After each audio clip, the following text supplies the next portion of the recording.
దేవుని వాక్యం చదువుతున్నాము. మొదటి రాజుల గ్రంథము 1వ అధ్యాయము 3వ వచనం. ఇశ్రాయేలీయుల దేశపు దిక్కులన్నిటిలో తిరిగి ఒక చక్కని చిన్నదాన్ని వెతికి అబీషగు అను షూనేమీరాలిని చూచి రాజు దగ్గరకు తీసుకుని వచ్చి చాలా చిన్న ప్రార్థన చేస్తున్నాం. ప్రేమాస్వరమైన మా ప్రియ పరలోకపు తండ్రి, మీ పరిశుద్ధ భావన తండ్రి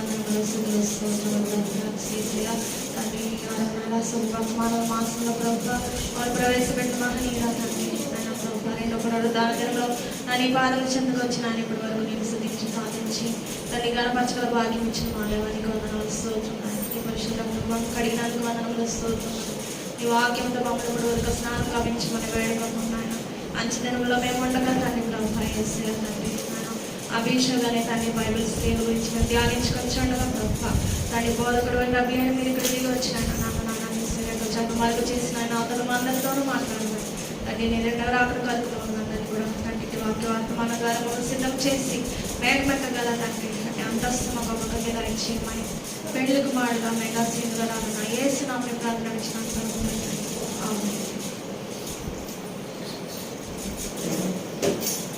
ప్రభు పాత్ర ఎదుగు వచ్చి మనందరికీ పెళ్లి కుమారు దివ్య దీవెన మనకు కలుగుగా. ఆమేన్. మొదటి రాజుల గ్రంథము 1వ అధ్యాయంలో నేటి యొక్క బైబిల్ స్త్రీ అయిన అభిషేక్ ఉంటుందండి. ప్రతి ఒక్కరు కూడా తెచ్చిపెట్టుకుందాము. మరి అభిషేక్ గురించి మరి ఏ స్త్రీ గురించి ధ్యానించుకుందాం అని చెప్పేసి చాలా మరి చూసినప్పుడు మరి నాకు ఈ అభిషేక్ అనే ఈ స్త్రీ గురించి మరి పేరు ఇలా చూడగానే నాకు తెలుసుకోవాలని చెప్పేసి అలాగా మరి వాక్యం అంతా కూడా మరి చూసినప్పుడు చివరికి వచ్చేటప్పటికి చూస్తే ఈ అభిషేక్ నిజంగానే మనం దేవుడు రాక సమీప దినాల్లో ఉన్నాం కాబట్టి మరి అభిషేక్లో చాలా చక్కని గుణాలు ఉన్నాయి. అవన్నీ కూడా మనం కూడా నేర్చుకోవాల్సిన వారమై ఉన్నాం. మొదటగా అభిషేక్ అనే పేరు అర్థం ఏంటంటే మై ఫాదర్ ఈజ్ వాండరింగ్ అనే అర్థం అనమాట. అంటే వాండరింగ్ అంటే తిరగడం అనమాట. My father strays, my father of error అంటే దారి తప్పడం అనే అర్థం ఇచ్చేటువంటి పేరు అభిషేక్ కలిగిందనమాట. అభిషేకులో మరి అబ్ అనే ఏంటంటే ఫాదర్, అబ్బా అంటాం కదా, తండ్రి అంటాం. అంటే అబ్బా అంటే ఫాదర్ అంట. అండ్ ద రూట్ వర్క్ షగర్ ఆర్ షగ అనేది ఏంటంటే to wander off or go astray, దారి తప్పడం, సంచరించడం అని చెప్పేసి అర్థం ఉన్న పేరు అయి ఉన్నది. అలాగే ఇంకా తర్వాత చూద్దాము. మరి తర్వాత వచనాలు కూడా అభిషేక్ మరి షూనేమ్ పట్టణస్త్రాలు అంటాడు. కాబట్టి షూనేమ్ పట్టణస్త్రాలు ఈమె ఏ గోత్రానికి చెందింది ఇవన్నీ కూడా చూద్దాం. మరి ఇక్కడ మొదటి రాజుల గ్రంథంలో 1వ అధ్యాయం 3వ వచనంలో చదువుకున్నాం కదా. చాలు. ఇశ్రాయేల్ దేశం దిక్కులన్నింటిలో తిరిగి ఒక చక్కని చిన్నదాన్ని వెతికి అభిషేకం షూనేమ్ మీద చూసి రాజు వరకు తీసుకుని వచ్చారు.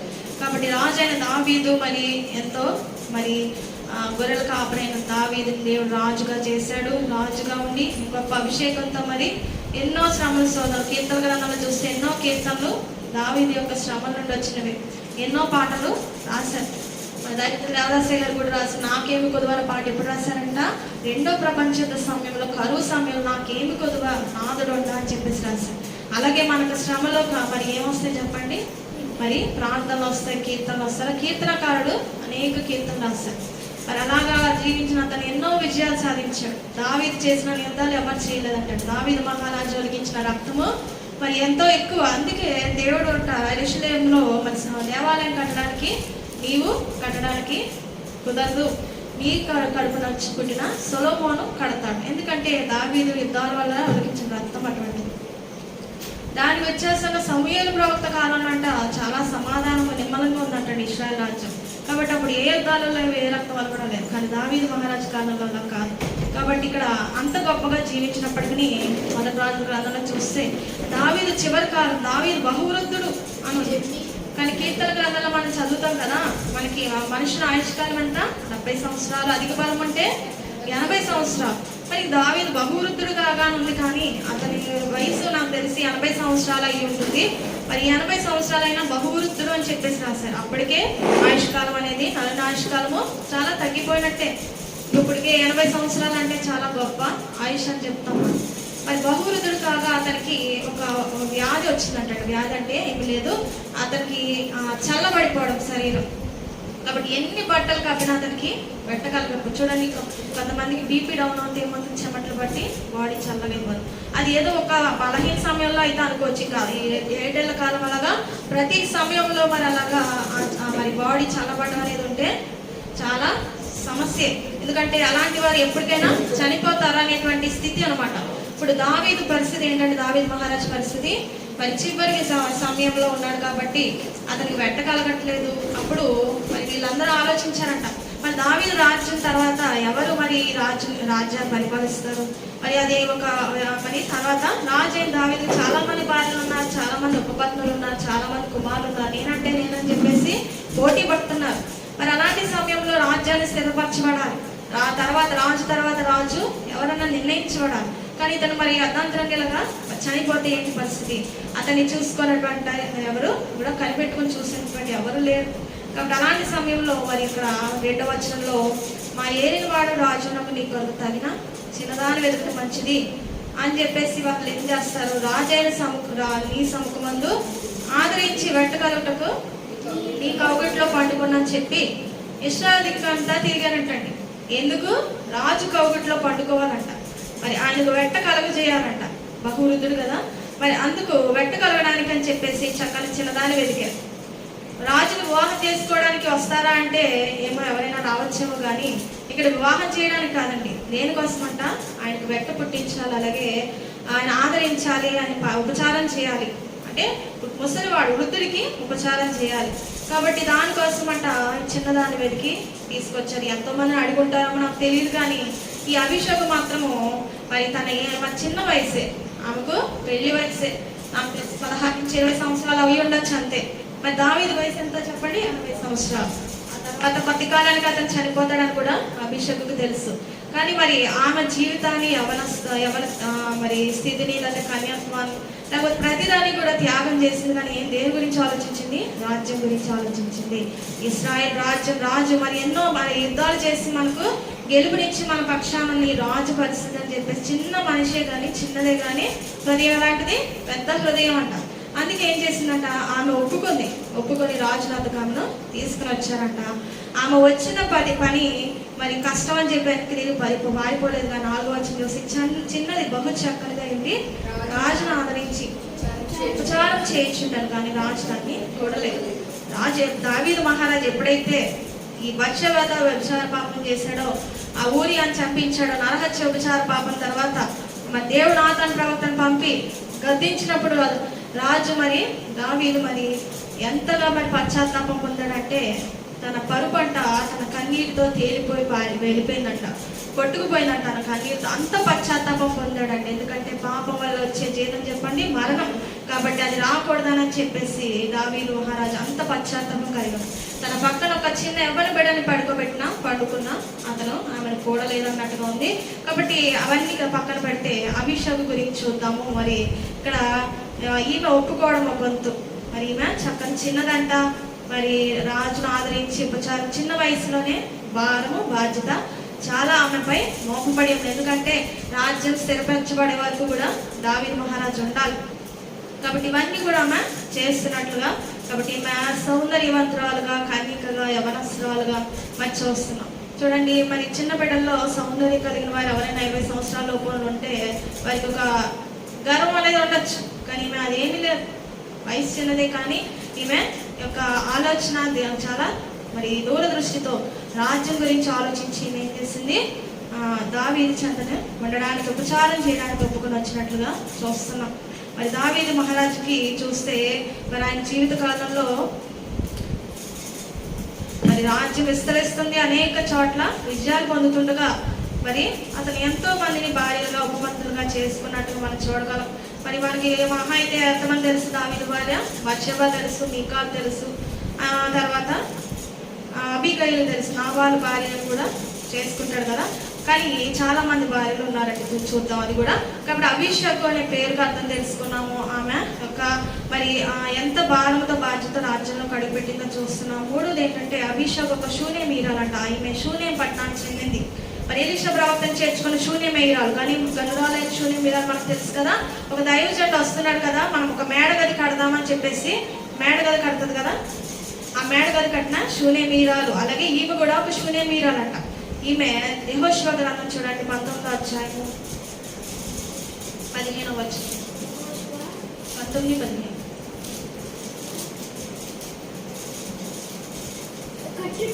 కట్టుతూ నహులులు శ్రేమోను ఇదుల బెత్లెహేము అను 12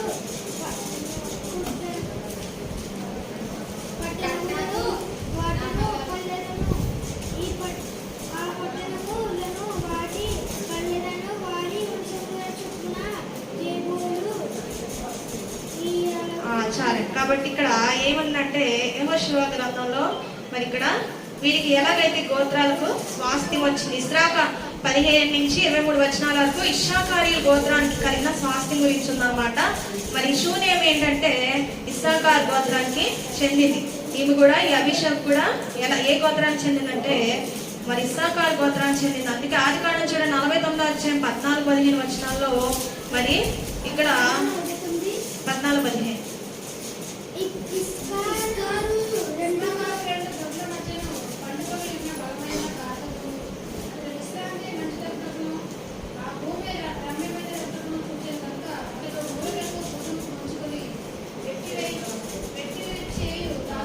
చాలండి. ఇశ్శాఖారు ఎలాంటి మనస్తత్వం అంటే 2 తోటల మధ్యన పండుకొని ఉన్న బలమైన గార్తకం. అతడు శ్రాంతి మంచిదొకటయో ఆ భూమి రమ్యమైనదొకటయో చూచిన కనుక అతడు మోయిటకు భుజం మంచుకుని వెట్టి చేయి దాసులకు. అంటే ఇశ్శాఖారు ఎలాంటి వాడంట, 2 తోటల మధ్యన పండుకునే బలమైన గార్తకం అంట. గార్తం అంటే ఏం చెప్పండి, గాడిద అనమాట. మరి గాడిద యొక్క మనస్తత్వం కలిగిన వాడంట. అలాగే ఎలాగంట 2 తోటల మధ్య పడుకుంటాడు. ఒక తోటలోనే కాదండి, ఎవరైనా ఎలాగ అక్కడ ఒక తోటలోనే మరి ఉండాలి. కానీ 2 చోట్ల మరి 2 గొడవల మీద కాలు వేసినట్లుగా. అంటే ఈ విమనస్కు 2 తలంపుల మధ్య పండుకునే బలమైన గాడిద అంటండి. అభిషేక్ యొక్క గోత్రం ఏంటి, ఇశ్శాఖారు గోత్రం. అది మరి పూర్వీకులందరూ ఇశ్శాఖారు గోత్రీకులంట. అంటే స్థిరత్వం లేని స్థితి అనమాట. విమనస్కు స్థిరత్వం లేని స్థితి. ఇందాక అయ్యగారు ప్రార్థన చేశారు, ఎందుకు ఈరోజు స్థిరత్వం గురించి ప్రార్థన చేస్తారు. మరి నేను ఏ వాక్యం చెప్తానో అయ్యగారికి తెలియదు.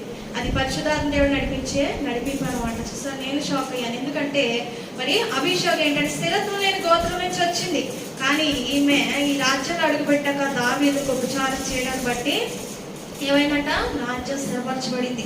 రాజు తర్వాత సొలొమోను రాజుగా అయ్యే వరకు మరి ఆమె అతన్ని మరి 1-2 సంవత్సరాలు చక్కగా మరి ఉపచారం చేసి కనిపెట్టుకుని ఎప్పుడైతే మరి పట్టించుకుని మరి చూసుకుందో ఆ 2 సంవత్సరాలలోపు దావీదు మహారాజు సొలొమోను విషయంలో మరి పట్టాభిషేకం కార్యాలు ఇవన్నీ కూడా జరిగి రాజ్యాన్ని స్థిరపరిచి మరి దేవుని వద్దకు వెళ్ళిపోయాడు అనమాట అండి. కాబట్టి ఈ చిన్న కార్యము ఈ చివరి దశలో మరి రాజు దావీదు విషయంలో చేయడానికి అభిషేకం చేసిన మరి పని చాలా దొడ్డ కార్యమే అని మనం చెప్పుకోవాలన్నమాట. కాబట్టి మనము కూడా దేవుని బిడ్డలుగా ఉన్నాం కదా, మనము కూడా దేవుని మరి బిడ్డలుగా ఉన్నాము. మరి దావీదు రాజ్యం గురించి, దావీదు మహారాజు తర్వాత రాజ్యం గురించి చిన్నది ఆలోచించినట్లుగా మనము యేసయ్యలో చిన్నవారమే. ఎప్పుడు మనము దేవుని ముందు చిన్నవారమే. కాబట్టి మనము కూడా దేవుని రాజ్యం, పరలోక రాజ్యం గురించి ఏం ఆలోచిస్తున్నాం. ఈమె యవనస్తురాలే, కానీ ఈమె రాజు దగ్గరికి వెళ్ళి ఉపచారం చేయడానికి ఇష్టపడింది. మరి చిన్న వయసులో ఉన్న వారికి ఏ ఆశ ఉంటుంది చెప్పండి, చక్కగా చదువుకోవాలి, చక్కగా ఉద్యోగం తెచ్చుకోవాలి, చక్కగా వివాహం చేసుకోవాలి, చక్కగా లైఫ్ సెటిల్ అవ్వాలి. అప్పుడే మన సమాజంలో వాల్యూ ఉంటుందని చెప్పి ఆలోచన 20 సంవత్సరాల పిల్లలకు ఉండొచ్చు. కానీ అభిషేకుకు అలాంటి ఆలోచన లేదు. కానీ ఈమె దావీదు మహారాజు యొక్క రాజ్యం యొక్క స్థిరత్వం గురించి ఆలోచించింది. మరి మనము దేవుని రాజ్యం గురించి చిన్న బిడ్డలప్పటి నుంచే మనము మన బిడ్డలు కూడా అలాగే ఆలోచించాలి. కింగ్డమ్ మైండ్ సెట్ అంటారండి దీన్ని, రాజ్యం యొక్క మనస్తత్వం. పరలోక రాజ్యము సమీపించుచున్నది అని ఎప్పటి నుంచి చెప్తున్నారు చెప్పండి. బాప్తిజం ఇచ్చి యోహాను యేసుక్రీస్తు ప్రభు వారి పుట్టక నుంచే చెప్తున్నాం. యేసుక్రీస్తు ప్రభు వారికి బాప్తిజం ఇచ్చి యోహాను గారి వయసు తేడంత 6 నెలలు. మన ఇగో చెప్పారు 6వ నెలలో గబ్రియల్ అని దేవదూత. ఎవరికి 6వ నెల? ఎలిజబెత్ జకర్యా. ఎలిజబెత్కు 6వ నెల అంటే బాప్తిజం ఇచ్చి యోహాను 6 నెలల బిడ్డ అన్నమాట కడుపులో. మరి ఒక వెంటనే కొండసీమలకు వెళ్ళి ఎప్పుడైతే ఎలిజబెత్ దగ్గరికి వెళ్తుందో ఈ మరియమ్మ గర్భంలో మరి పిండ దశలో కూడా లేదు. అప్పుడే మరి గబ్రియల్ దేవదూత మరి దేవుడి సమాచారం తెలియజేసింది. అప్పుడే యేసుక్రీస్తు ప్రభు వారు మరి పరిశుద్ధాత్మ శక్తి కప్పుకోవడం ద్వారా మరియమ్మలోకి దిగి వచ్చారు. అంటే ఆమెలో ఉన్న ప్రభావం ఎవరు కనిపెట్టారంటే ఎలిజబెత్ గర్భంలో ఉన్న శిశువు కనిపెట్టి ఏం చేస్తాడు, గంతులు వేసినట్లుగా. వెంటనే మరియమ్మ కొండసీమలకు వెళ్ళి తన బంధువురాలైన ఎలిజబెత్ దగ్గరికి వెళ్ళింది. మరి తన గర్భంలో ఉన్న యోహాను గారు ఏం చేశారంట? గంతులు వేశారంట. 6 నెలల బిడ్డ గంతులు, కడుపులో గంతులు వేశారంట. ఆ మధ్య ఒక కాలం మరి జనవరిలో అనుకుంటా మిత్ర గారి ఇంట్లో స్థుతి కూడా జరిగింది కదా. అప్పుడు మేము అనుకోకుండా మరి నాకైతే ఎక్కడ వెళ్ళబుద్దాం, ఎందుకంటే అది తెలుసు చేయకుండా ఇక్కడ ఆగిపోద్దని నేను ఎక్కడికి వెళ్ళాను. ఎక్కడికైనా వెళ్తే ఒక రోజులో వచ్చేది మేము సన్ని చేసేవాళ్ళు ఎవరు లేరు. కానీ అయ్యగారు పిల్లలు మన హాలిడేస్ అని చెప్పి అలా ఒక రోజు అవి సొంతూరు వెళ్తున్నారని సోమవారం పొద్దున్నే అనుకుంటాడు సన్ని చేసి బయలుదేరా, మంగళవారం నైట్ మళ్ళీ వస్తాం. కరెక్ట్గా అదే కూటం జరుగుతున్న టైం అనుకుంటా. మరి పాస్టర్ గారు ఎప్పటి నుంచో ఒక పాస్టర్ గారి దగ్గరికి వెళ్దాం అని చెప్పేసి అని అనుకునేవారంట. నాకు తెలియదు ఇవన్నీ వాళ్ళ సొంతూరులో. వెళ్ళాము. పాస్టర్ గారి దగ్గరికి వెళ్ళి మాట్లాడుతున్నాం. మన అయ్యగారు కూడా తనతో పాస్టర్ గారితో మాట్లాడుతుంటే అయ్యగారు ఏదో మాట్లాడుతున్నారు, మాకు అర్థం అట్లా నాకు పిల్లలకి, ఎందుకంటే భాషల్లో మాట్లాడుతున్నారు. ఆ పాస్టర్ గారు చూడగానే మన అయ్యగారు కూడా భాషల్లోనే మాట్లాడుతున్నారు. దేవుడు పిలుచుకున్నాడు, సేవ ఏంటి ఇలా ఉంది అని చెప్పేసి అయ్యగారు అడుగుతున్నారంట. మాకు తెలియదు. నేను పిల్లలు షాక్ అయ్యి చూస్తున్నాను, ఎందుకంటే ఎప్పుడు కూడా అయ్యగారు ధ్యానాల లోతుగా వెళ్ళినప్పుడే శుక్రవారమే భాషలు వస్తాయి. కానీ రోజు మామూలుగా సాధారణంగా నా పాస్టర్ గారితో మాట్లాడుతుంటే భాషలోనే అడుగుతున్నాను. ఆ పాస్టర్ గారు చెప్పిన తప్పు కూడా దేవుడు దీవిస్తాడు మీ పరిచయాన్ని, మీకు ఆల్రెడీ దేవుడు వరాలు ఉన్నాయి మీకు అని చెప్తున్నాను. ఆయన భాషలో చెప్తున్నారు. నేను అనుకున్నాను అంటే ఆత్మీయులు కలిసినప్పుడు ఆ పరలోక భాష ఆత్మీయంగా వారు మాట్లాడుకుంటున్నారు. ఇక్కడ ఏమైంది? యోహాను చూడగానే, యోహాను యేసు ప్రభువాన్ని చూడగానే గంతులు వేసినట్టండి. కాబట్టి ఆత్మీయ నేత్రాలు మరి మనకి అవి బియాండ్ అనమాట. మన కళ్ళకు కనిపించే కార్యాలు కాదనమాట అండి అవి. మరి ఏంటంటే మన ఆత్మీయ అందుకే కింద చదువుకున్న మరి ప్రకటన గ్రంథంలో కనులు కాటు కొనుక్కో, నువ్వు ధనవృద్ధి చేసుకున్నావు అనుకోద్దు, నువ్వు ఒక దర్శన వరము సంపాదించు అని చెప్పేసి ఈ లవోదిక సంఘకాలంలో ఉన్న వారికి దేవుడు రాయిచ్చారు. 7 సంఘాల్లో చివరి సంఘం 7వ సంఘం. కాబట్టి మనకి ఏంటంటే దర్శన వరం ఉండాలని దాయిజం దేవదాసాయి గారు చెప్పారు కదా. మరి నేను ఎప్పుడో చాలా సంవత్సరాలుగా ప్రార్థన చేస్తుండగా మరి ఈ మధ్యకాలం 2-3 వారాల నుంచి దేవుడి దర్శనాల్లో మరి నా హృదయంలో ప్రభు దిగి వచ్చారు. అలా ఉంటున్నారు. ఆయన దర్శనాలు చూపిస్తున్నారు, ఎక్కువగా పదాలు చూపిస్తున్నారు, ఇంకా అనేకమైన చూపిస్తున్నారు. ప్రతిరోజు కూడా దేవుని సన్నిధిలో కనిపెట్టున్నాను. అంటే దేవుడు మరి అంచుదనాలు మరి కావాల్సిన దర్శనాలను దయచేస్తారు. దేవుడికి ఎన్నో మరి దేవుడికి స్థుతులు అనమాట. మనం అందరం కూడా ఏం చేయాలంటే వరములు సంపాదించుకోవాలి. పెండ్లి కుమార్తె కావాల్సింది ఏం చెప్పండి? మనం పెళ్లి చేయాలంటే ఆడపిల్లకి ఏం కావాలా? నగలు కావాలి. అలాగే మనం పెండ్లికి మాత్రం ఎత్తబడాలంటే వరాలనే నగదు కావాలి తప్పకుండా. అందుకే మోషే సుఖోపవాసాలు ఎందుకు చెప్పండి? మనం ఒక ఇంటెన్షన్తో రావాలి. దేవా నువ్వు ఆత్మవరాలతో నన్ను నింపు. మనం శరీర అవసరం తప్పకుండా దేవుడు తీరుస్తాడు. మేము నీతిని రాజ్యాన్ని వెతికితే మనకు కావాల్సిన అన్ని దేవుడు అనుగ్రహిస్తాడు. కాబట్టి మనం మోషే ఉపవాసాలు చేసేదే వరాల కోసం ఉపవాసాలని దైవజనం చెప్పారు కదా. కాబట్టి ఇక్కడ ఏంటంటే ఇక్కడ ఏం చెప్తున్నాం? ఇక్కడ శూన్య వీరాల గురించి చెప్పుకున్నాం. స్థిరత్వం వచ్చిందంట. స్థిరత్వం లేని ఈమె గోత్రంలో పుట్టినప్పటికీ మరి స్థిరత్వం వచ్చంట. రాజు యొక్క మరి ఉపచారకురాలుగా ఈమె వెళ్ళినట్లుగా మనం చూడగలం. కాబట్టి ఇక్కడ మరి ఆమె రాజ్యంలోకి వెళ్ళింది. సరే, మనం ఒక ఉద్యోగంలోకి వెళ్ళినా, వ్యాపారంలోకి వెళ్ళినా, లేకపోతే సేవ పరిచయలో అడుగుపెట్టినా అది సాధారణమైన విషయం కాదండి. ఎంతో కష్టించాలి, శ్రమించాలి, ఫలించాలి. ఏది కూడా ఊరికే రాదనమాట. కాబట్టి ఇక్కడ రాజ్యంలోకి వచ్చాక మరి చాలా సమస్యలు. దావీదు మహారాజు ఏమో చాలా వృద్ధుడు. ఆమెకు మరి దావీదు మహారాజు గురించి చెప్తాను కదా మరి అనుకున్నాం కదా. చూడండి, 8 భార్యలు ఉన్నారంటండి. ఇతను ఎంతమంది తండ్రి యెష్షయికి ఇతను 8వ వాడంట. ఎర్రని వాడు, చక్కని వాడు. మరి ఇతను అప్పుడు బాబు భార్యత్వం ఉండేది, భార్యత్వం ఉండేది. కాబట్టి 8 మంది భార్యలు ఉపపత్నులు ఉన్నారు. మొదటిగా మీకాలు చూడండి, మొదటి సమూయేలు 18:27. 18:27.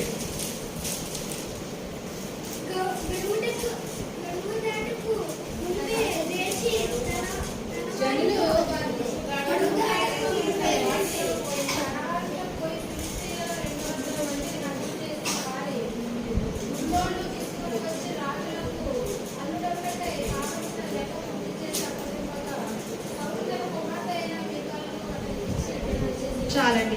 మీకాలును మరి పెళ్లి చేసినట్లుగా మొదటిగా మనం మీకాలే తెలుస్తుంది కదా. దావీదు మనస్సు ముందంట మరి చేసిన నాట్యానికి మీకాలు ఏం చేస్తుంది? నువ్వు అపహాస్య రాజువై ఉండి నువ్వు ఇలాగా చేస్తావా నృత్యం అని చెప్పేసి మరి నీచంగా చూసినప్పుడు ఆమెను దేవుడు గర్భాన్ని మూస్తే మన గుడ్రాలుగా ఉంటుంది. అలాగే 2వ భార్య అహీనోయము చూడండి, మొదటి సమూయేలు 25:43.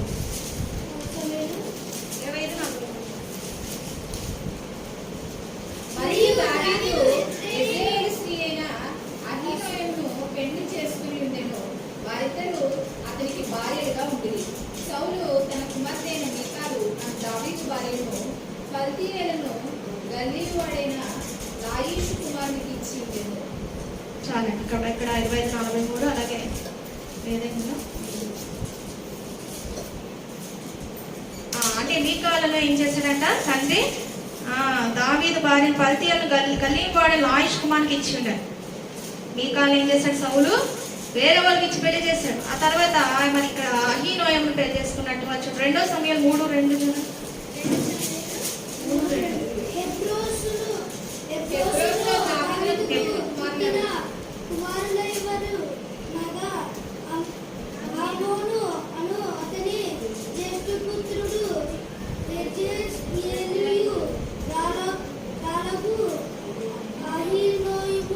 వలన పుట్టెను. అంటే అహీనోయము వలన దావీదు సంతానం గురించి ఇక్కడ రాయబడి ఉన్నది. అలాగే 3వది ఏంటంటే నాబాల్ అనే మోటువాడు మరి దావీదు అరణ్యంలో ఉన్నప్పుడు మరి ఈ గొర్రె బొచ్చు కత్తిరించే సమయంలో ఈ రాజైన దావీదు సహాయం కొరకు నాబాలు మరి ధనికుడు ఆ స్థలంలో ఆ ప్రాంతంలో మరి కౌరంపినప్పుడు నాబాలు మోటుగా దావీదేవారు పారిపోయిన వారు నాకు తెలియదు అని చెప్పేసి మరి మోటుగా సమాధానం చెప్తారండి. అప్పుడు అబీగయీలుకి విషయం తెలిసిన వెంటనే మనం ఈ స్త్రీ గురించి కూడా ధ్యానించుకున్నప్పుడు ఈమె అనేకమైన ఆహార పదార్థాలు అవన్నీ తీసుకెళ్లి దావీదు మహారాజు దగ్గర మరి చాలా మరి తగ్గించుకుని మరి రాజుని మరి వేడుకుంటది, నా భర్త మోటువాడు అని చెప్పేసి. అప్పుడు దేవుడు మరి దావీదు కోపం చల్లారుస్తాడు. లేకపోతే దావీదు అనుకుంటాడు ఈ నాబాల్ అనే వాడిని ఉండనివ్వను అని చెప్పేసి అనుకుంటాడు. ఆఖరికి అబీగయీలు మరి అది అనుగ్రహం పొందుకుంటది. కానీ రాజు దావీదు నాబాలు యొక్క కఠినమైన మాటలు మనస్తత్వం మోటు మాటలు దైవజనులు చెప్పారు కదా, మోటు మాటలు ఆడవద్దు, మోటు పనులు చేయవద్దని.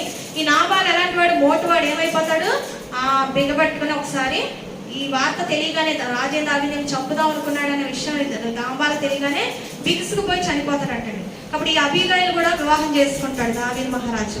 అలాగే 4వది ఎవరంటే చూడండి 2 సమయాలు 3:3 చూడండి. 3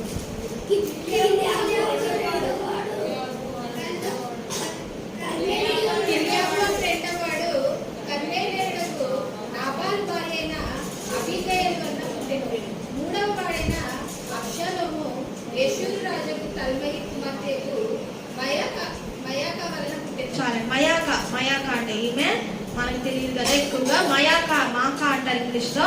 but daughter of Talmai king of యెషూర్ అంట. కాబట్టి ఈమె ద్వారా ఎవరు పుట్టారంటే మయాకా ద్వారా తల్మై కుమార్తెలు యెషూర్ రాజు తల్మై కుమార్తె మయాక వలన పుట్టాడు. ఎవరు అబ్షాలోం.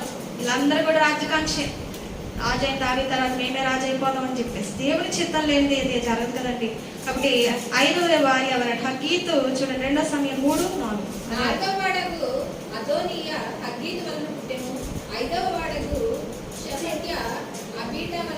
చాలండి. 5వది హగ్గీత్ అంట, 6వది అబీటాలు ఇందాక చదవం కదా.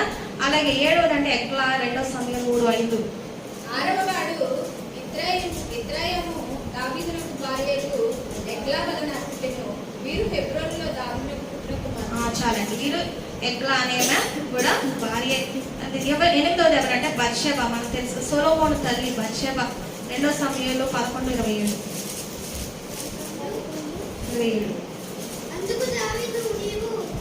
అంగలార్పుకాలు తీరిన తర్వాత దావీదు దూతలను పంపి ఆమెను తన నగరికి తెప్పించుకొనగా ఆమె అతని భార్య అతనికి ఒక కుమారుని కన్ను. అయితే దావీదు చేసినది యెహోవా దృష్టికి దుష్కార్యముగా ఉండేది.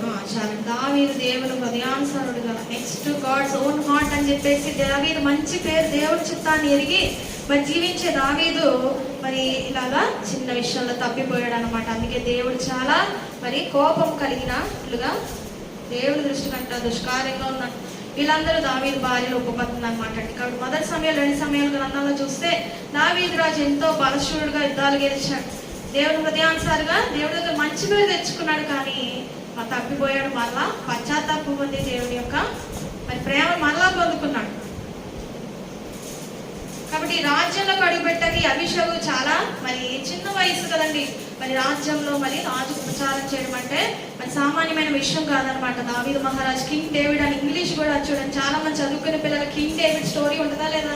మరి స్టేట్ సిలబస్లో అయితే కింగ్ డేవిడ్ గురించి ఉండేది, కింగ్ సోలమన్ గురించి ఉండేది కదా, వైస్ సోలమన్ అని చెప్పేసి.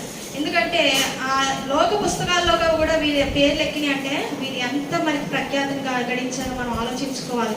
కాబట్టి ఇక్కడ అనేక మంది భార్యలు ఉపపత్నులు కలిగి ఉన్నారు. కానీ చివరి సమయంలో మరి ఎవరు ఉపచారం చేసేవాళ్ళు ఉన్నారా చెప్పండి? ఎవరు లేరు. చూడండి, ఇప్పుడు రాజు ఉన్నాడు అనుకోండి, మహారాణి ఉందనుకోండి, రాజుకు పరిచారకులు ఉంటారు, రాణి కూడా పరిచారకులు చిరికత్తులు ఉంటారా లేదా? కాబట్టి రాణి ఏ గారి అయినా చేయాల్సిన పని ఉందా? ఏమీ లేదు. కాబట్టి మరి రాజుగారి పరిస్థితి ఏంటి? కాబట్టి అలాంటి సమయంలో మరి వీరు ఏం చేశారంట, ఈ చిన్నదాన్ని మరి వెతికి తీసుకొచ్చి ఉంటారు. ఎంతో ప్రయాసపడి అన్ని దిక్కుల్లో మరి ప్రయాసపడి, ఎందుకంటే ఆ పని చేయటకు మరి ఎవరో కానీ ముందుకు రాకపోవచ్చు. మరి కన్యమరి కాలంలో కూడా మనము వివరించుకుంటాం కదా, యేసుక్రీస్తు ప్రభువు నా గర్భాన్ని పుట్టాలని చెప్పేసి ఎంతో మంది కన్యకలు ప్రార్థించి ఉండుంటారు, సిద్ధపడి ఉండుంటారు. కానీ దేవుడి కృప, ఎవరు మరియా నీవు దేవుడు వాళ్ళ కృప పొందితివి అని చెప్పేసి గబ్రియల్ దేవుడు మొదటి మాట చెప్తారు కదా. కాబట్టి దేవుడి కృప అనేది మన మీద ఉంటేనే మనం ఏం చేయాలి, దేవుడి పనిని కొనసాగించగలం. కన్యమరి ఆనాడు ఆమె గర్భాన్ని దేవుడికి ఇవ్వకపోతే యేసుక్రీస్తు ప్రభు వారి లోకంలోనికి వచ్చేవారు చెప్పండి. అలాగే ఈయన కూడా మరి యేసుక్రీస్తు ప్రభు ముందరి కాలంలో దావీదు సంతానంగానే యేసుక్రీస్తు ప్రభు వారు పుట్టారు. అవునా కదా చెప్పండి? దావీదు కుమారుడు ఆయన మరి యేసుక్రీస్తు అని చెప్పి వంశావళిని చదువుకుంటాం. దావీదు కుమారుడు నన్ను దాటిపోవద్దని గుడ్డివాడు కేకలు వేశారు. కాబట్టి ఆ దావీదు రాజ్యాన్ని మరి కాపాడుకు ఈ చిన్నది ఎంతగానో మరి ఉపయోగపడినట్లుగా మనం చూడగలం.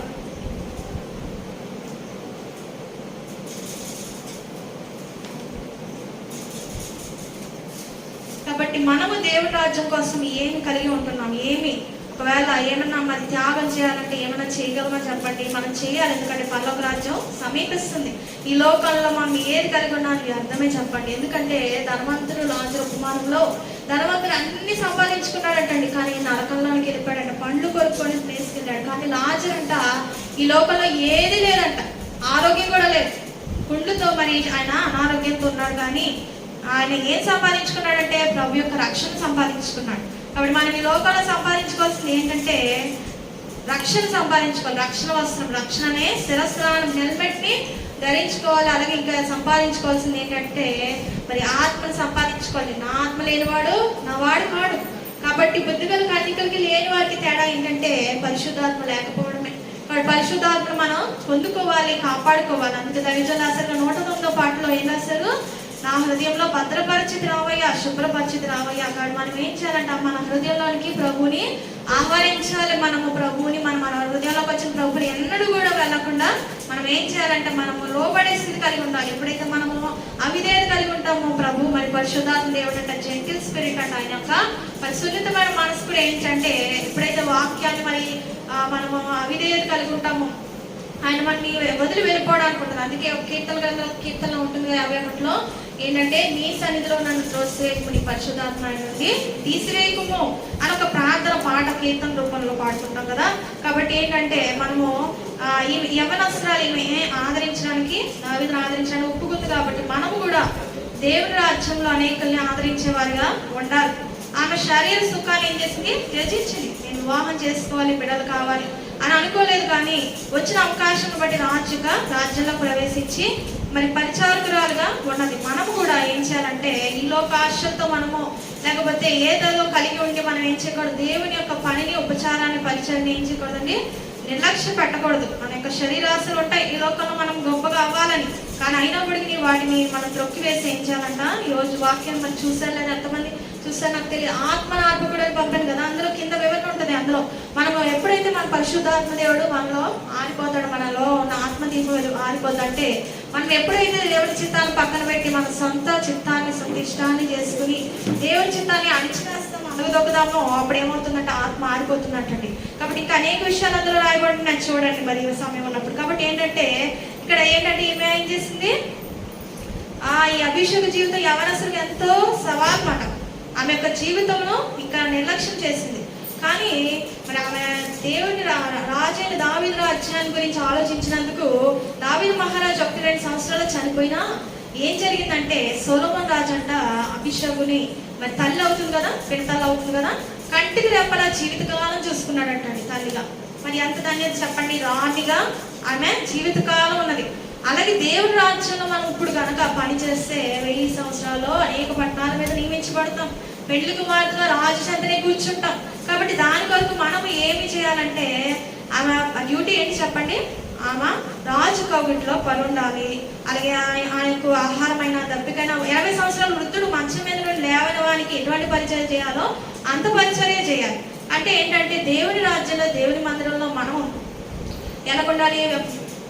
పక్కనే పరుండి, అంటే ఏంటంటే రాజు సహవాసంలో ఉంది. మనము రాజాదిరాజైన దేవుని సహవాసంలో, సంఘంలో ఉండాలంట. పరుండడం అంటే దేవుని సన్నిధిలో. దావీదు ఆ కీర్తనలో 23వ కీర్తన ఏం చెప్పండి? ఆయన పచ్చిక గల చోట నన్ను పరుడు చేయించినాడు, శాంతి గల చోట నన్ను నడిపించున్నాడు. అంటే ఏంటంటే పచ్చిక ఎక్కడ నుంచి చెప్పండి? మంచి మేత గట్టి దేవుని సన్నిధిలోనే ఉంటుంది. కాబట్టి దేవుని సంఘం దగ్గర మనం ఏం చేయాలి? దేవుని సహవాసంలో ఉండాలంట. అలాగే ఇక్కడ ఏం చేసిందంటే వెంట పుట్టించింది ఆమె రాజు. మరి చివరి కాలం కాబట్టి అలాంటి సమయంలో వేడి కలిగించిందంట. మనము వేడి కలిగించే వారిగా ఉన్నామా? నా ప్రకటన గ్రంథం 3వ వాక్యం చదువుకున్నాం. నీవు చల్లగానైనా వెచ్చగానైనా లేవు అని చెప్పేసి దేవుడు. కాబట్టి అయితే చల్లగానా నుండి వెచ్చగానే ఉండు, నువ్వు వెచ్చిన కాబట్టి నా నోట నుండి నేను నిన్ను ఉమ్మివేయను ఉద్దేశించున్నాను. కాబట్టి మనము ఏదో నామకార్థ క్రైస్తవులుగా ఉండద్దండి. మేము కూడా నామకార్థ సేవకులుగా ఉండకూడదు. ఇప్పుడు నామకార్థ ఏదో మీరు క్రైస్తవులు అంట అన్నట్టుగా ఉండకూడదు. కొంతమంది పండుగ క్రైస్తవులు ఉంటారు, పండుగకు వెళ్తారు, మందిరం అన్ని జనాలు అలా చేస్తారు. పండుగలకు వెళ్తాం, పబ్బానికి వెళ్ళడం, మందిరానికి, దేవాలయం, గుడికి. మనం అలా ఉండకూడదు. మన అనుదిన క్రైస్తవులుగా అనుదిన దేవునితో సహవాసం చేసేవారిగా ఉండాలి. కాబట్టి వెంట పుట్టించింది, వేడి పుట్టించింది అంటే రాజు యొక్క మరి ఆరోగ్యం కొరకు చూసింది అనమాట. అలాగే మనం సంఘం యొక్క మరి దేవుని రాజ్యం యొక్క మరి పనిలో మనం ఉండి మరి వేడి పుట్టించే కలిగే వారిగా ఉండాలి. కానీ ఏం చేయకూడదు చెప్పండి? చల్లార్చకూడదు. మనం దేవుని పని చల్లార్చకూడదు, వేడి పుట్టించాలి. కాబట్టి మనం కలిగిన అభిషేకాన్ని ఎదుటి వారికి పంపించడం ద్వారా వారికి మనం ఏం చేయాలంట? వేడి పుట్టించాలి. నశించబోతున్న వారిని మండించడానికంట, దేవుని చెంత నడిపించడానికి మనం ఏం చేయాలంట? ఆమె ఎలాగైతే శరీరాశ మరి ఎటువంటి మరి ఉందో చంపుకొని ఆమె ఏం చేసిందో, అలాగే మనకు కూడా మనకు శరీరాశలు ఉంటాయి. లోకాశలు, శరీరాశ, నేత్రాశ, జీవోపడంబం. ఈ 3 కూడా సాతాను నుండి కలిగిన ఉంటుంది.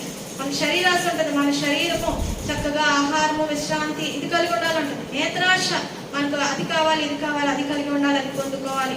లేకపోతే జీవపడంబం, నేనే గొప్ప అనేటువంటి 3 కూడా దేవుడి నుండి వచ్చినవి కాదంటండి. కాబట్టి ఇవన్నీ కూడా మనం చంపివేసుకోవడం మన ద్వారా ఏం చేయగలమో దేవుడి పని చేయగలం. మరి శూన్యమీరాలు కుమారుడు, మరి శూన్యమీరాలు ఆ ఎలీషా ప్రవక్త వచ్చినప్పుడల్లా మరి ఆ మేడలను కట్టించినప్పుడు ఎలీషా ప్రవక్త గెహాజీ ద్వారా అడిగిస్తాడు, ఈ వృద్ధురాలు ఎందుకు నన్ను మరి చేర్చుకుంటుంది? ఈమెకు ఏంటి అక్కర అంటే గెహాజీ చెప్తాడు, ఈమె వృద్ధుడు, పిల్లలు లేరు వీరికి అన్నప్పుడు ఎలీషా ప్రవక్త పిల్లలు సంతానం అనే మరి దీవెన శూన్యమీరాలకు ఇస్తాడు. కానీ ఆ బిడ్డ ఏం చనిపోతాడు ఒకసారి వచ్చినప్పుడు. చనిపోయినప్పుడు శూన్యమీరాలు వెతుక్కుంటూ ఎలీషా ప్రవక్త దగ్గరికి వెళ్తుంది. మరి ప్రవక్తతో, దైవజనుడా నీవు నాతో ఎగతాళింపు చేద్దని చెప్పాను కదా, మరి ఈయన కుమారుడు చనిపోయాడు, నువ్వు వచ్చి తప్పకుండా అతన్ని బ్రతికించాలని చెప్పేసి ఆ ఎలీషా ప్రవక్త వచ్చే వరకు కూడా మరి ఇంటికి వెళ్లకుండా తీసుకుని వెళ్ళి చేసినప్పుడు ఎలీషా ప్రవక్త చిన్న బిడ్డపై పడుకున్నప్పుడు ఆ కుమారుడు అంట వెంటనే తిరిగి లేచి మరి బ్రతికాడు. కాబట్టి అలాగే అమ్మాయి శిష్యుల విషయంలో కూడా మనం పునరుద్ధరణ దినాల్లో ధ్యానించుకుంటాం. మరి వారు వెళ్తున్న మార్గంలో యేసుక్రీస్తు ప్రభువు వారితో లేఖనాలు చెప్తుంటే మన హృదయాలు మండలేదా అని చెప్పేసి చెప్తారు. నిజమే, దేవుని వాక్యం మనల్ని ఏం చేస్తుందంటే మండుతున్నట్లుగా మండేవారిగా చేస్తుంది. కాబట్టి మనం పాటలు పాడినా లేకపోతే వాక్యం బోధించిన కాబట్టి అనేకుల హృదయాలు మండాలి. ఇక్కడ వేడి పుట్టించింది అనమాట. వేడి పుట్టించడం వల్ల ఏమని చెప్పండి? దావీదు శరీరము బ్రతికింది. అలాగే మనం కూడా దేవుడి రాజ్యం, దేవుడి సంఘం అనేది చనిపోకుండా మనము మనకు దేవుడిచ్చిన తలాంతులతో మన సమయం కానీ, ధనం కానీ, తలాంతులు కానీ, పాడే తలాంతులు కానీ, పరిచయం ఉపచారం చేసే తలాంతు కానీ, సువార్త చెప్పే తలాంతు కానీ, ఏదైనా సరే మనము ఏంటంట మనకు ఇవ్వబడిన ప్రతిదీ కూడా సంఘ క్షేమాభివృద్ధి కొరకు వాడాలని పౌలు గారు రాశారు కదా పత్రికలో. కాబట్టి మనం అలాగ వాడడం ద్వారా సంఘం ఏం చేయాలంట? చనిపోదు. దావీదు మహారాజు చనిపోకుండా ఈ చిన్నది ఎలాగైతే చేసిందో మనము వేసేలో చిన్నవారమే. కాబట్టి మనం కూడా ఆత్మీయంగా దిగజారిపోతున్న వారిని పరామర్శించడం, వారిని వెలిగించడం అలాంటి చేయడానికే దేవుడు మనల్ని చిన్నవారిగా మనల్ని ఉంచినట్లుగా చూడగలము. అలాగే తర్వాత ఈ రాజ్యంలో కూడా మరి అనేక పరిస్థితులు చూస్తే దావీదు తర్వాత రాజుగా అవుదామని ఎవరు కొంచెం చెప్పండి. అదోనియా అనే అతనికి ఉందంట. మొదటి రాజుల గ్రంథం చూస్తే మొదటి అధ్యాయం చదవగలిగితే మరి ఆ దావీదు రాజుకి ఏముంటున్న తర్వాత అదోనియా ఏం చేస్తున్నాడంట, అతనే ఏం చేస్తున్నాడంటే తర్వాత వచనాల్లో మొదటి అధ్యాయంలో చూస్తే 5వ వచనము చూడండి. అగీతు కుమారుడైన అదోనియా గర్వించిన వాడే నేనే రాజును అగుతునని అనుకొని రథములను గుర్రపు రౌతులను తనకు ముందుగా పరిగెత్తుతూ 50 మంది మనుషులను ఏర్పరచుకుని అతని తండ్రి నువ్వు చాలు. కాబట్టి ఇక్కడ నేనే రాజును అనుకున్నాడట. అనుకొని రథాలు గుర్రపు రౌతులు తీసుకున్నట్ట తన ముందుగా పరిగెత్తుటకు ఏదో బిల్డప్ అనమాట. 50 మంది మనుషులు ఏర్పరచుకున్నాడట. కానీ దేవుని చిత్తం లేక అవుతుందండి చెప్పండి, అవ్వదు కదా. మరి అలాగే ఇంకా చాలా మరి ఆలోచనలు కలిగి ఉన్నాడు అనమాట. ఇంకా 10వ వచనంలో 11వ వచనంలో అప్పుడు చూడండి. చెప్పినది ఏమనగా అగీతు కుమారుడైన అదోనియా ఏడ్చిన సంగతి నీకు వినపడలేదా? అయితే ఈ సంగతి మన ఏలిన వాడిన దావీదుకు తెలియకేగినది. కాబట్టి నీ ప్రాణమును నీ కుమారుడైన సొలొమోను ప్రాణమును రక్షించుకుంటే నేను నీకు ఒక ఆలోచన చెప్పినది. నీవు రాజైన దావీదునకు పోయి నా ఏలినవాడా రాజా, అవశ్యంగా నీ కుమారుడైన సొలొమోను అనక ఏలువాడే నా సింహాసనం మీద ఆసీనుడగని నీ సేవకురాలనైనా నాకు నీవు ప్రమాణపూర్వకంగా సెలవిస్తే అదోనియా ఏడ్చుటకు ఏమని అడగవలెను. చూసారా, ఎవరు కూడా పట్టాభిషేకం చేయాలి. రాజు ఒక ఆర్డర్ పాస్ చేయకుండానే అదోనియా తనకు తాను రాజుగా అనుకుంటున్నాడు. కాబట్టి ఇక్కడ ఏం చేసిందంటే బత్షెబ మరి కుమారుడు సొలొమోను విషయంలో మరి నువ్వు ఏం చేస్తున్నావు, మరి నువ్వు ప్రమాణం చేసావు కదా, మరి అదోనియా ఏడ్చున్నాడు ఏంటి అని చెప్పేసి వెళ్ళి అడుగుతుందన్నమాట. ఇవన్నీ కూడా ఏం వింటుందంట చూడండి 15వ వచనంలో. కాబట్టి బత్షెబ గదిలో ఉన్న రాజు దగ్గరకు వచ్చాను. రాజు బహువృద్ధుడైనందున షూనేమిరాలైన అభిషేకు రాజును కనిపెట్టుకున్నాడు. చాలండి. కాబట్టి ఇక్కడ ఈ బత్షెబ వచ్చి రాజుతో మాట్లాడడం అంతా కూడా అభిషేకు వింటుందంట, కనిపెడుచున్నట్ట. ఎందుకంటే దావీదు మహారాజు చాలా వృద్ధుడు కదా. మరి వృద్ధుడు అన్నప్పుడు ఏదైనా అవసరత ఉంటుందేమో అని నుంచుని మరి అవసరత ఏమైనా చెప్తారమ్మా అన్నట్లుగా అభిషేక్ అక్కడ నిలబడి మరి చూస్తున్నట్లు కనిపెడుచున్నట్లుగా ఉన్నట్లుగా చూడగలం. కాబట్టి ఇక్కడ ఈ రాజ్యంలో కూడా ఎలా మసులుకోవాలో ఆమె ఎక్కడి వరకు ఉండాలో అక్కడి వరకే ఉందండి అభిషేక్. మరి ఎందులో కూడా మరి ఎక్కువ చేసినట్లుగా లేదు. ఆమె ఎక్కడి వరకు ఎస్తేర్ మహారాణిని చూస్తాం కదా, ఆమె మరి బానిస పిల్ల రాణి అవుతుంది. మరి ఆమె రాణి అయినప్పుడు మరి మొదటి చెప్తాడు, ఇదిగో యూదులందరినీ చంపడానికి ఒక శాసనం వచ్చింది, నువ్వు వెళ్ళి రాస్తూ చెప్పంటే చెప్తుంది. మరి ఇక్కడ వెళ్ళడానికి ఇప్పుడు పరిస్థితి లేదు, రాజు దగ్గరికి వెళ్ళడానికి ఎవరికి కూడా లేదు, అవకాశం లేదన్నప్పుడు నీవు ఇందుకు నిమిత్తమేమో నువ్వు రాజ్యంలో ఉన్నావు అని దేవుడు మొదటి ద్వారా గదించినప్పుడు అప్పుడు ఆమె అయితే నేను నశించదని చెప్పి రాజు గారికి వెళ్తే ఆ దండాన్ని చాపి నువ్వు రాజు హస్వేష్ ఏం చేస్తాడు, ఎస్తేని రమ్మని నీకేం కావాలి ఎస్తేరు, నీకు రాజ్యంలో సగం మటుకు ఇవ్వనా అని చెప్పేసి అడిగినప్పుడు ఆమె తన మనవి తెలియజేస్తుంది. ఎస్తేర్ రాణి కూడా తను ఎక్కడి వరకు ఉండాలి అక్కడి వరకే ఉందండి, అంతకు మించలేదు. అలాగే అభిషేక్ కూడా చిన్న పిల్లైనా సరే ఈమె మరి చక్కగా రాజును కనిపెట్టుకోవడమే తప్పితే ఇంకా ఎందులోని కూడా మంచి వేలు పెట్టల అలా ఉన్నట్లుగా చూడగలం. అలాగే మరి ఇంకా ఇంకా ఇంకా చూస్తే మొదటి అధ్యాయంలో ఏం చదువుకున్న దగ్గర ఆమె చివరిలో 4వ వచనం చివరిలో రాజు దాన్ని కూడలేదు అని చెప్పేస్తుంది. సరే, రాజు దాన్ని కూడలేదంటే భార్య భర్తల యొక్క ఏ విషయం కూడా మరి సహవాసం వారికి మంచి లేదు. మరి యేసుక్రీస్తు ప్రభువు వారి లోకానికి జన్మించడానికి కన్య మరియ యోసేపును ఎక్కడా కూడా కూడినట్లుగా లేదు కదండి. మరి పరిశుద్ధాత్మ శక్తి నేను కమ్ముకొను, నీవు గర్భవతి అయి కుమార్ని కందుకు, ఆయనకు యేసు అని పేరు పెట్టుదువు అని చెప్పేసి అక్కడ కూడా పరిశుద్ధాత్మ వలన మరి యేసుక్రీస్తు ప్రభువు వారి లోకంలోకి వచ్చారు. అలాగే ఈమె కూడా ఎటువంటి శారీరక సంబంధం లేదు భర్తతో, కానీ అంటే భర్త కాదు మరి రాజుతో ఏమీ లేదు, కానీ ఈమె రాజు తర్వాత రాజ్యం స్థిరపరచబడడానికి ఈమె ఒక పాత్రగా వాడబడింది. కాబట్టి రూతును కూడా చూసినప్పుడు ఏం చేసింది చెప్పండి, రూతు తన జనాంగాన్ని విడిచింది. అలాగే చక్కని ప్రవర్తన అని చెప్పి మంచి పేరు పొందుకుంది. యవనస్తులతో మరి నీవు నడిచిన తీరు ఎంతో గొప్పదని బోయాజు ఏం చేస్తాడు, ఈమెను కొనియాడతాడు రూతుని, నీవు అత్తని గురించి నీ నయోమిని నువ్వు చేర్చుకున్న విధము అన్నింటిని బట్టి అని చెప్పేసి. కాబట్టి ఇక్కడ మరి రూతు పరిస్థితి కూడా అలాంటిదే. రూతు అలాగే మరి పాత నిబంధన యోసేపు గారిని కూడా చూస్తే మరి అన్నలు ఏం చేశారు, గోతిలో పడేస్తారు, 2 సార్లు అమ్మేస్తారు, మరి చెరసాలకు వెళ్తాడు. కానీ అక్కడికి వెళ్ళినా సరే చెప్పండి ఏనుగంటే చచ్చినా వెయ్యే బ్రతికినా వెయ్యి అన్నట్లుగా చెరసాల్లో కూడా ఒక మరి ఏంటంటే ఇద్దరికి కళలు వస్తాయి. ఆ కళల భావం చెప్తాడు. కాబట్టి కళల భావం చెప్తాడు. అటువంటి ఆత్మ కలిగిన వాడు ఎవరైనా ఉన్నారంటే ఆ కాలంలో యోసేపు గారు ఒక్కడే అని రాజుకు తెలియబడుతుంది. కాబట్టి చెరసాలలో ఉన్న ఆ ఖైదీల స్థితి నుండి ప్రధానమంత్రి స్థితికి దేవుడు హెచ్చిస్తాడు. కాబట్టి ఏంటంటే ఇక్కడ మరి ఏంటంటే బానిస పిల్లగా ఉన్న ఎస్తేర్ ఏమైంది? రానైంది. ఈ అభిషేక్ కూడా రాజు ఉపచారకురాలుగా అయింది. మరి యెఫ్తా కథ కూడా మనకు తెలుసు. యెఫ్తా యొక్క కథ, యెఫ్తా మరి గురించి మన సండే స్కూల్లో కూడా బోధించారు. యెఫ్తా ఇంచుమించు యోసేపు గారి కథలాగానే. యెఫ్తా మరి తన తండ్రికి అలాగే తల్లి ఏంటంటే వేరే భార్యకు పుట్టిన బిడ్డ అన్నమాట, కుమారుడు. కాబట్టి వాళ్ళ భార్య యొక్క పిల్లలు అంటే ఇతని అన్నలు ఏం చేస్తారు? యెఫ్తాని నీవు మాతో పాటు ఆస్తులు పొందుకోవడానికి వీల్లేదు అని గెంటి వేస్తారంటండి. గెంటి వేసినప్పుడు టోబ్ అనే దేశంలోకి వెళ్ళి యెఫ్తా ఉంటాడు. కానీ ఆఖరికి ఇతను పరాక్రమశాలుడు కాబట్టి యుద్ధాలు చేయగల వీడు కాబట్టి ఆ యొక్క పెద్దలు వచ్చి యెఫ్తాని అడుగుతారు, నీవు మా పక్షాన అమ్మోనియాతో యుద్ధం చేసి మాకు విజయం రప్పించాలి అనేసి. కాబట్టి అంటే ఏంటంటే ఇక్కడ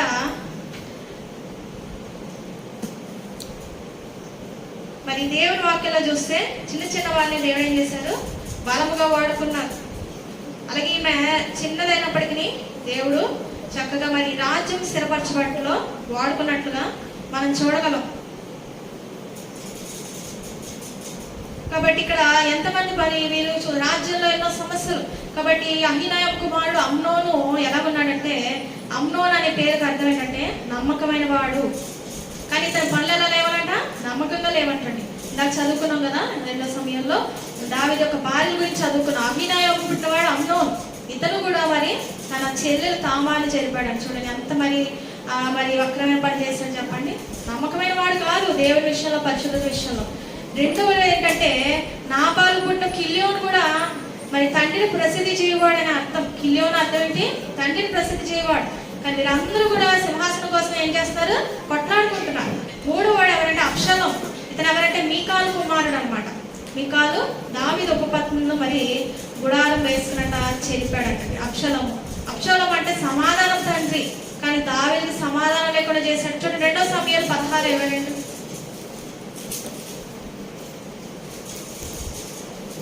కాబట్టి మేడ మీద వారు అబ్షాలోమునకు గుడారం వేయగా ఇశ్రాయేలులందరికీ తెలియజేయనట్లుగా అతడు తన తండ్రి ఉపపత్నులను కూడెను. ఆ దినములో చాలండి. కాబట్టి ఇక్కడ అబ్షాలోము కూడా ఏంటంట? తండ్రి ఉపపత్నులు కూడినంట. చూసారా, తండ్రి ఉపపత్నులు అంటే ఏమవుతారు? పింతలే అవుతారు కదా. మరి చూడండి అసలు వారసు లేకుండా అబ్షాలోము. 4వది హగ్గీతు అనగా హగ్గీతు కుమారుడు అదోనియా. ఈ అదోనియా అర్థం ఏంటంటే యెహోవా నా ప్రభువు అని అర్థం. కానీ ఈ అదోనియాకున్న మరి దృష్టి ఏంటంటే అభిషేకుని వివాహం చేసుకున్నాం అన్నట్లుగా తర్వాత మరి మనం ధ్యానించుకున్నాం. ఏంటంటే బత్షెబాతో కబురవుతాడు సొలొమోను రాజు దగ్గరికి. బత్షెబాకు అర్థం అవ్వలేదు కానీ సొలొమోను రాజు రాని కదా. అంటే రాజు సింహాసనం కొరకు ఇతడు ఏం చేస్తున్నాడు? నా అన్న అభిషేకు ఆశపడుతున్నాడు. మరి ఏంటంటే ఆశపడుతున్నాడు అభిషేకు మీద. అంటే పిన్నతల్లి వరుస అయినా ఆమెను పెళ్లి చేసుకున్నాడు. ఎందుకంటే దావీదు చనిపోతాడు కదండి. తర్వాత ఈ అభిషేకం పెళ్లి చేసుకోవడం ద్వారా ఏదో ఒక మరి పదవి లేకపోతే రాజు అవుతామని అలాగ తిరుగుతున్నట్లుగా దిగులాడుతున్నట్లుగా మనం చూడగలము. చూడండి 1 రాజు 2:17.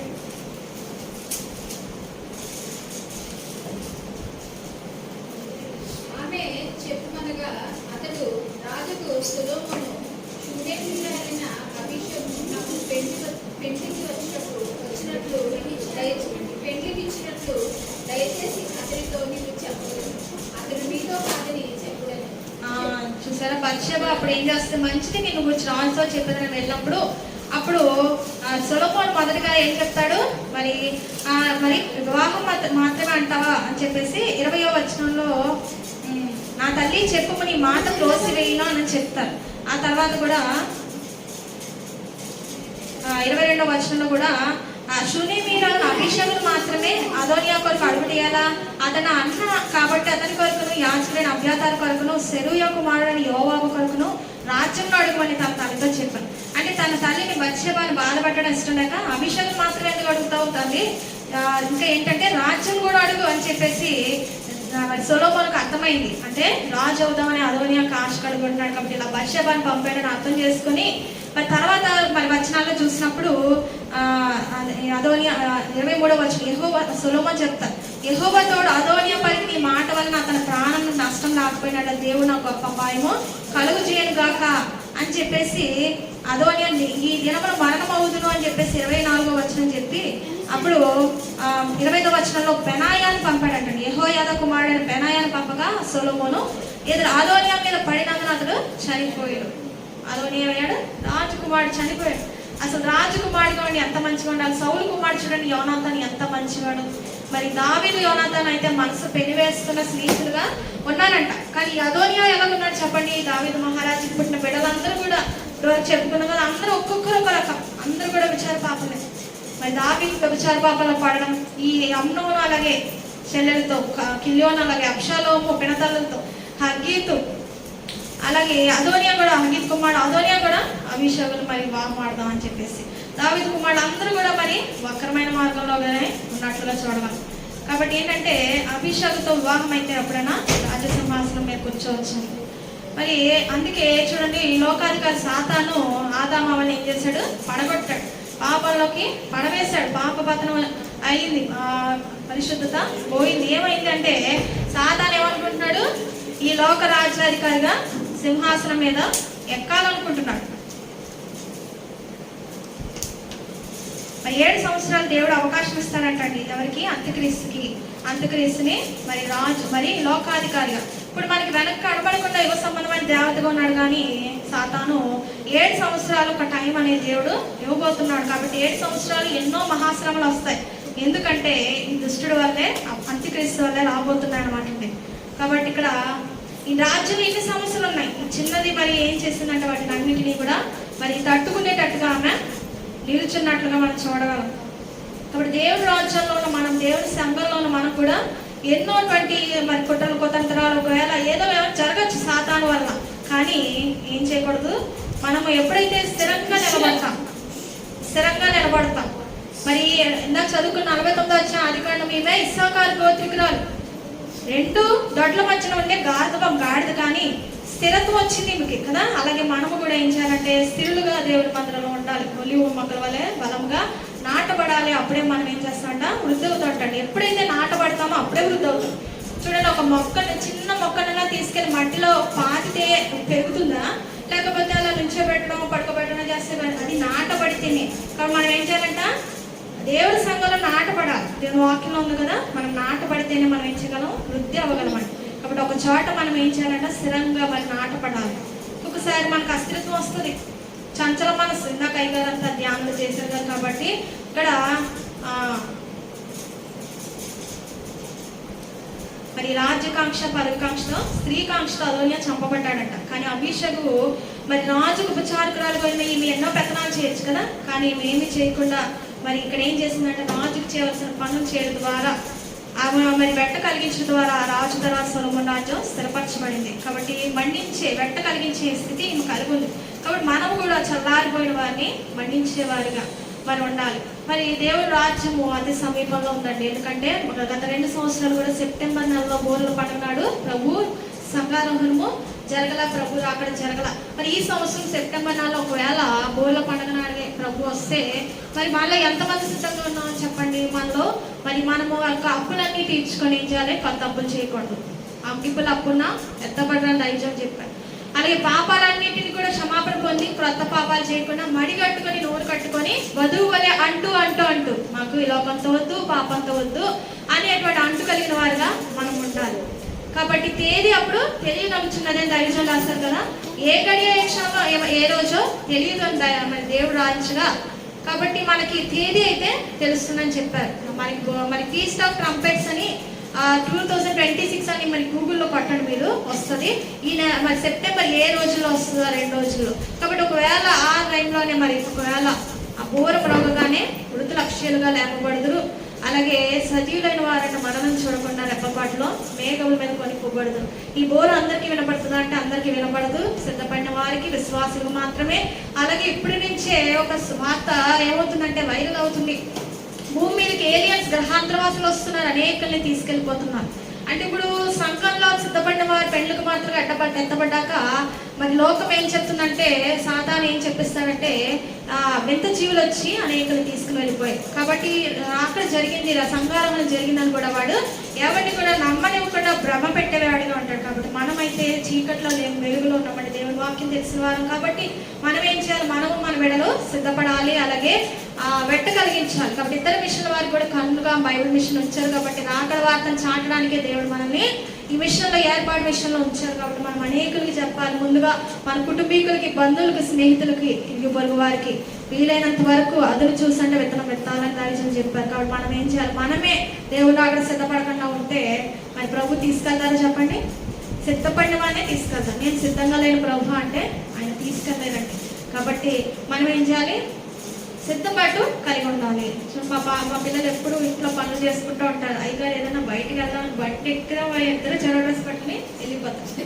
నిజంగా తండ్రి కూడా దేవుడు వస్తాం మధ్యాకాశంగా తెలిసినప్పుడు రెడీ సిద్ధం అంతే, ఎక్కడ ఉన్నా అక్కడ వదిలేసి ఆ క్షణం రెప్పపాటుగా వెళ్ళిపోవాలి. కాబట్టి మనం కట్టి సిద్ధపాటు దేవుడు దాయిచ్చేను కాక, మేఘం ఎక్కే స్థితి ప్రభు మనకు దాయిచ్చేను కాక. చిన్న ప్రార్థన చేసుకుని కొద్ది మాట దీవించిన కాక. ప్రేమ స్వరూపమైన మా ప్రియ పనులకు తండ్రి, నీ పరిశుద్ధ నామానికి వందనములు, స్తుతులు రాజా. తండ్రి ఉదయకాల సమయంలో ప్రభా అభిషేకాన్ని బైబిల్ స్త్రీ కొరకు మేము ధ్యానించుకున్నాము. ఏ వస్తువైనా ఏ జీవైనా సేవకు ఉపయోగమే తెలిసిన, నీ వల్ల పని చేయి తెలిసిన, నిశ్చయమే తెలిసిన మా ధ్యానించడం రాసానయ్యా. తండ్రి నాయన ప్రభు ప్రతి ఒక్కరిని కూడా నీవు నాయన తండ్రి రాజ్యవ్యాప్తి కొరకు మీరు వాడుకోలేని తండ్రి వారై ఉన్నారు. బలవంతులు సిగ్గుపరచడం, బలహీనలు వాడుకునే వారైనా ఎందుకైనా వారిని సిగ్గుపరచడం, తృణీకరించడం, వారిని నీచులైన వారిని సమాజంలో మీరు వాడుకునే వారై ఉన్నారు తండ్రి ప్రభా. ఏసే చిన్నదైనప్పటికీ పెద్ద హృదయంతో నాయన రాజు చెంత చేరటకు దేవా, మరి రాజుకు వెంట కలిగించటకు దేవా ఏసయ్యా తండ్రి ప్రభా. నాయన తండ్రి ఎట్టి నిర్ణయం తీసుకుందాం ప్రభా, ఎట్టి శరీరాశలు కానీ ఏమి లేకుండా ప్రభా తండ్రి ఆమె దేవ రాజ్యం గురించి ఆలోచించింది దేవా. మేము కూడా ఈ లోకల్లో ఏ శరీరాశల కొరకు, ఏ ధనవృద్ధి కొరకు, ధన సమృద్ధి వరకు అనుకుంటా తండ్రి ప్రభా. తండ్రి నీ సన్నిధిలో ఆమె దావీదు రాజు పక్కనే పరుంది, అంటే నీ పక్కనే మేము ఉండేవారిగా, నీకు నన్ను ప్రభా తండ్రి వదులుగా సిద్ధపడాలంటే నీ చెంతనే మేము ఉండాలయ్యా ప్రభా. నీ సహవాసనం మేము ఉండాలి దేవా ప్రభా. నీవిచ్చిన అభిషేకము, వేడి, మంట అనేకులకు తండ్రి మేము తండ్రి ట్రాన్స్ఫర్ చేసేవారిగా ఉండాలి ప్రభా. నీకు వందనాలు, స్తోత్రం రాజా ప్రభా. పరిశుద్ధ సర్వశక్తి మంత్రి అంచు దినాల్లో ప్రభా సర్వజనుల మీద ఆత్మను కుమ్మరింతని 2:9 రాయించుదేవా తండ్రి నాయన ప్రభు. ఇంకా వృద్ధులు, కళలు, అందరూ ఎవరు దర్శనం చూద్దాం. హల్లెలూయా హల్లెలూయా, స్తోత్రం. ప్రవచనాలు ప్రవచించారన్నావు తండ్రి పరిశుద్ధాత్మ తండ్రి నాన్న. మార్పు రాజ్యం రాయించు తండ్రి నా నామ విశ్వాసం వచ్చిన వారు క్రొత్త భాషలు మాట్లాడుతారు తండ్రి. పాములు ఎత్తు పట్టుకుందరు, మరణకరమైన త్రాగిన ఎంత మాత్రం హాని చేయదు, రోగుల మీద చేతులు స్వస్థ నొందుదరం రాయించేస్తూ అవన్నీ మన సంపర్చలు నెరవేర్చున్నాయా. స్తోత్రం నాన్న పరిశుద్ధాత్మ. నేను అడిగితే నీవు తండ్రి నాన్న పక్షవాదాలు ఎక్కడి పరిశుద్ధాత్మ అనుగ్రహిస్తాను. హాలెలూయా, స్తోత్రం. దేవానికి వందనాలు తండ్రి, స్తోత్రం దేవా తండ్రి ప్రభా. దేవాని ఆత్మ లేకపోతే మేము బుద్ధిగల కనికలుగా ఎలా అవ్వగలం తండ్రి. ప్రతి ఒక్కరిని దేవా నీటి బాప్తిసం పొందడం మా యొక్క నాయన తండ్రి వంతు, కానీ ఆత్మతో నింపబడడం నీ వంతు నాయన. ఎందుకంటే దేవా మేము దానికి ఇష్టలుగా ఉండాలి. మేము సజీవ యాగంగా తండ్రి మేము తండ్రి ఇదిగో ప్రభా నీ కొరకు బలిపీఠం మీద తండ్రి మేము బలవాలి దేవా. అప్పుడే మేము తండ్రి నీ ఆత్మలో పొందుకోగలం. స్తోత్రం హల్లెలూయా. పరిశుద్ధాత్మ తండ్రి స్తోత్రం రాజా తండ్రి. దేవానికి వందనాలు తండ్రి నాన్న. నీ ఆత్మ బాప్తిజం ప్రతి ఒక్కరికి దాయిచ్చేయదు తండ్రి నీకు వందనాలు, స్తోత్రం హల్లెలూయా తండ్రి. నీ అగ్నితో ప్రతి ఒక్కరిని కాల్చండి తండ్రి, నీకు వందనాలు, స్తోత్రం రాజా తండ్రి. నన్ను ఏ ఒక్కరిని దాటిపోవద్దు నాయన ప్రభా. దేవానికి వందనాలు, స్తోత్రం రాజా నీకు వందనాలు, స్తోత్రం. ప్రతి ఒక్కరిని రక్తంతో కడిగి వాక్యంతో తండ్రి శుద్ధి చేసిన ప్రతి ఒక్కరిని దిగిరండి దేవా తండ్రి. మీదికి వస్తే వారంలోనికి వస్తే బలం, మీదికి వస్తే బలంలోనికి వస్తే బలం అని తెలియజేశారు మా దైవజనులు తండ్రి. పరిశుద్ధాత్మ దేవా తండ్రి మీరు మాలోనికి దిగిరండి, మా మీద దిగిరండి దేవానికి వందనాలు హాలెలూయా. వచ్చి నది దిగి వస్తున్నాను, ప్రతి ఒక్కరి మీద ఆత్మర్షలు కుమ్మరిస్తున్నాను. నీకు వందనాలు, స్తోత్రం చెల్లించుకుంటున్నాం ప్రభా. దేవా తండ్రి నీకు వందనాలు తండ్రి, నీకు వందనాలు తండ్రి ప్రభా.